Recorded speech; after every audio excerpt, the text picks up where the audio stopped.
able to see my students begin to take what they're doing as leaders in their club at school and apply that in their church.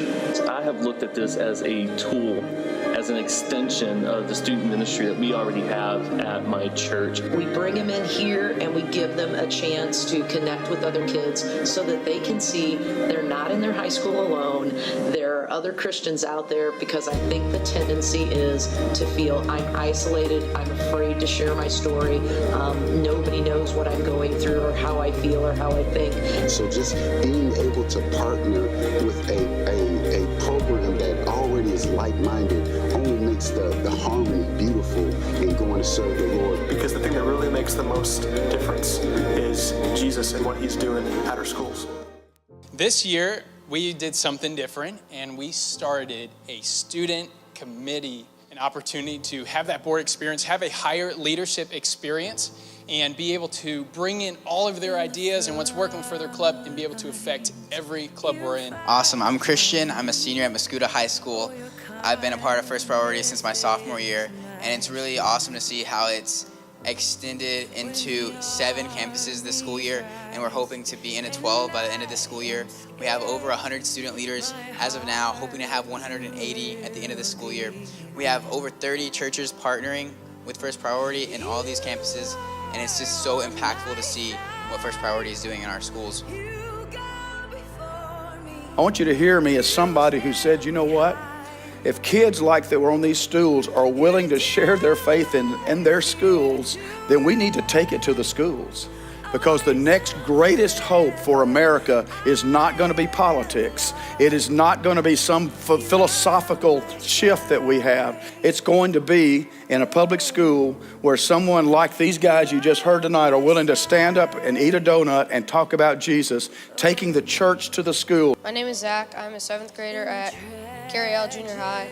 There's so many Christians in our schools that just hide it because they don't want to share their faith with other people because they're afraid that they're going to get made fun of or something. So I asked Sean if we could start a First Priority Club. And at the very end of the year, we had one moment where I had actually broke my foot playing wiffle ball about 2 weeks before that. So Sean did not know that when I came to the meeting, and he said, I told him that I was going to preach the word to everyone.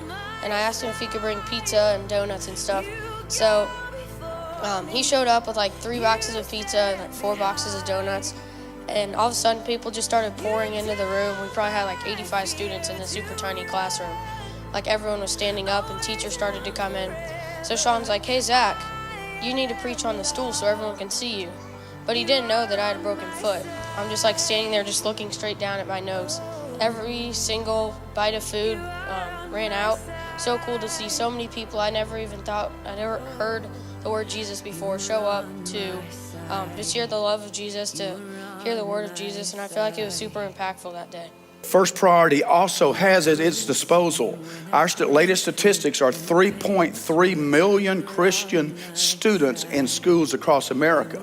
3.3 million Christian students that we can identify. But the sad thing is 95% of our students in America are in school, but only about 10 or 12% that we can track are in any church anywhere. There's where the gap is. There is where the opportunity is. I'm Kyla. I'm in my junior year of high school. I go to Belleville East. One thing that happened with our First Priority group, we decided that we would have like an outside meeting. And as the students started coming in, we're like, hey, we have free donuts and free coffee if you want some. The entire lower terrace was just filled. We had all these kids looking at Coach Paul preaching the gospel. I don't know, that was just really impactful. I would rather throw money after a Jesus kid than anything else on the planet tonight. Trusting the power of the simple gospel in the hearts and the lips of a teenager. My name is Sarah. I'm a sophomore at O'Fallon High School. So last year around finals, we decided to buy like a whole bunch of candy canes, like the tiny candy canes that come in wrappers. And we put a scripture verse on a piece of paper and said, good luck on your finals. And we stapled this to the candy cane wrapper. And the day before final, we passed out all these candy canes. You saw all these students who normally wouldn't be open to hear about God just through a simple candy cane. I would rather hear a 7th grader preach any day than a theologian that hadn't lived it. I would rather hear an 8th grader get up and talk about coming from a broken home and how Jesus has rescued them than any orator on the planet.